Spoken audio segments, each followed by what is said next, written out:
Hello guys, welcome to my channel. নতুন একটা video নিয়ে চলে আসলাম। লাল শাক কীভাবে ভালো থাকবে,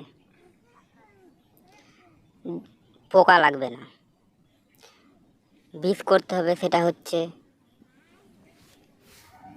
ফেলার 15 দিন পর স্প্রে করতে হবে।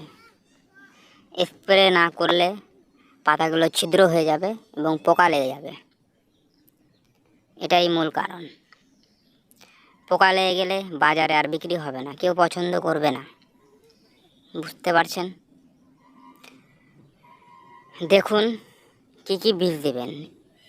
এটা হলো এমবোজ, এটাই হলো ছিদ্র হওয়ার 1 নম্বর বীজ।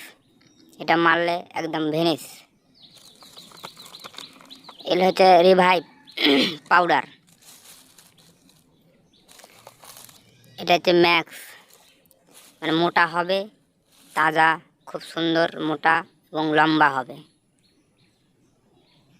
15 লিটার জারকিন। এটা বীজ দেওয়ার 15 দিন পর দেখতে পাচ্ছেন কিভাবে গাছগুলো কত সুন্দর সতেজ হয়ে আছে, একটা পোকা লাগা নেই। দেখুন, দেখতে পাচ্ছেন।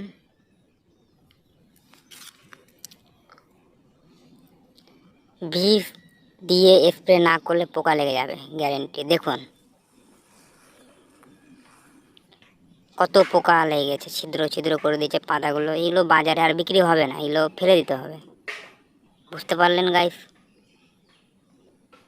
দেখুন দেখুন, পুরোটা জমি লেগে যাবে যদি স্প্রে না করলে। ছোটোবেলায় ভালো থাকে, তারপরে বড় হলেই শেষ, ছিদ্র হয়ে যাবে।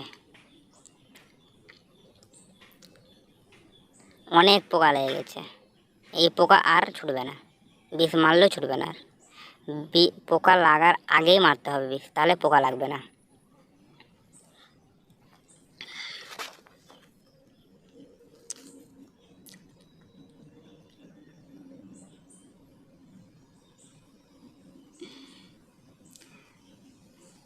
আমার ইউটিউব চ্যানেলে নতুন হয়ে থাকলে প্লিজ সাবস্ক্রাইব করে দিন।